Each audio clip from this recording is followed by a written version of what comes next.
Hi everybody, I'm going to make this video quick because I also just got home from work and have to feed my people. But I just wanted to say a couple of things because tomorrow we start our challenge.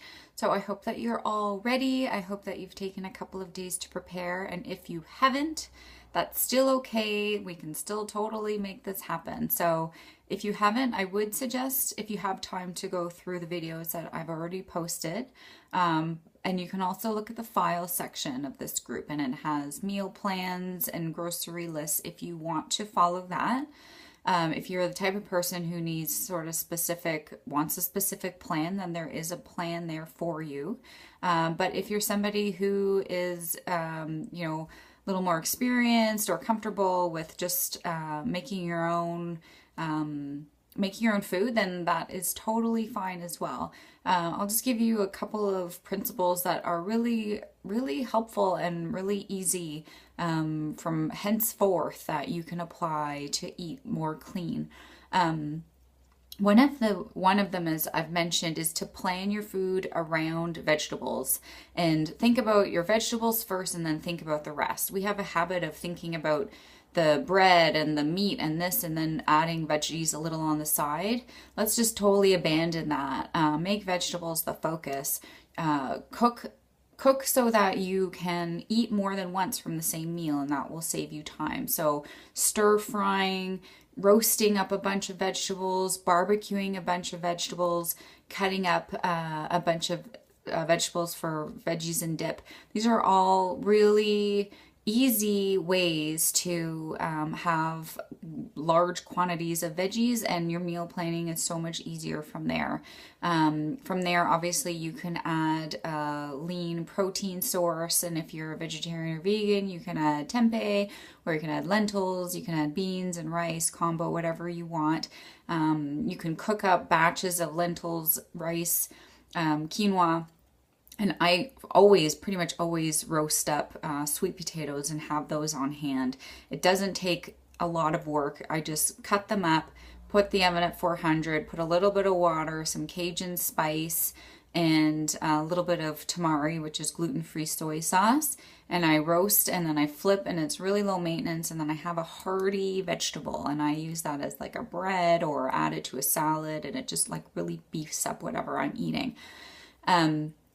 The other thing I was going to mention was to focus your meals around balancing your blood sugar. And I won't get too in depth here, but basically the concept is that you don't want to have food that will digest too slowly. You want to incorporate protein, you want to incorporate fiber, and you want to incorporate healthy fat with every meal. Most of us don't get enough healthy fat in our diet, and some of us still have this fear of fat, like that it's going to make us fat, and it's not true. We need healthy fat in our diet. It's one of the best ways to regulate your appetite. People are feeling, if you're feeling hungry and you find your appetite goes up and down, regulate your blood sugar. Eat healthy fats. It's so important. So examples of healthy fats would be avocado, coconut oil, olive oil, tahini, nut butters, nuts.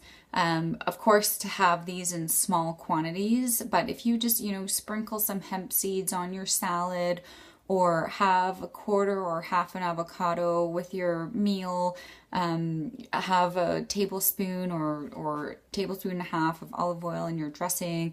Really try to incorporate even chia seeds. Those are great too, to incorporate. So just really try to put a reasonable portion of healthy fats in every single meal, a protein, fiber, and of course a lot of vegetables. And I'm telling you, that will go such a long way. You won't get the energy crash in the mid-afternoon.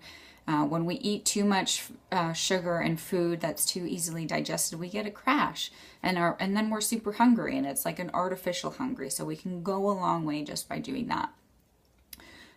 The other thing that I was going to mention is really to get ready for tomorrow. Like, I'm not trying to ramp this up like this is the biggest deal ever in your life. I understand that, but I'm really just trying to put you in like a winner's mindset.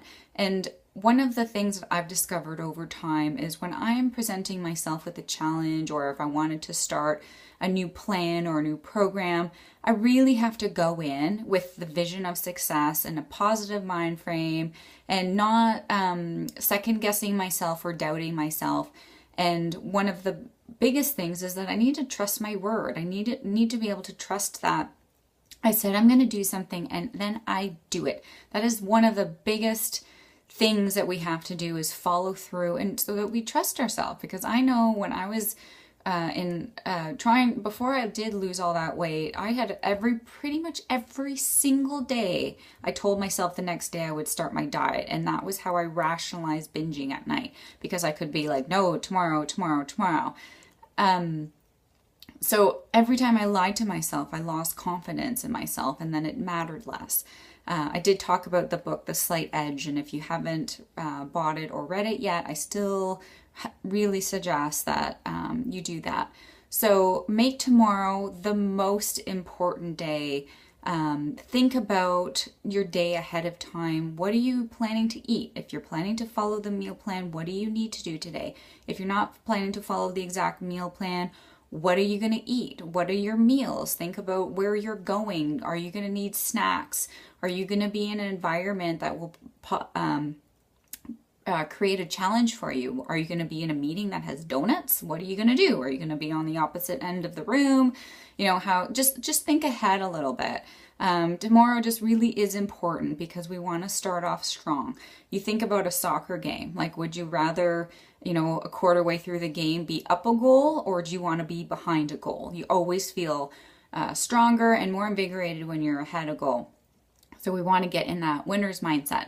So that's really all I wanted to say today. I want you to wake up tomorrow feeling good, be ready and prepared. And first of all, tomorrow, one of your challenges will be to post a picture of something that you ate, a meal that you're proud of, or happy with, or like the look of, whatever. Just show us what you're eating.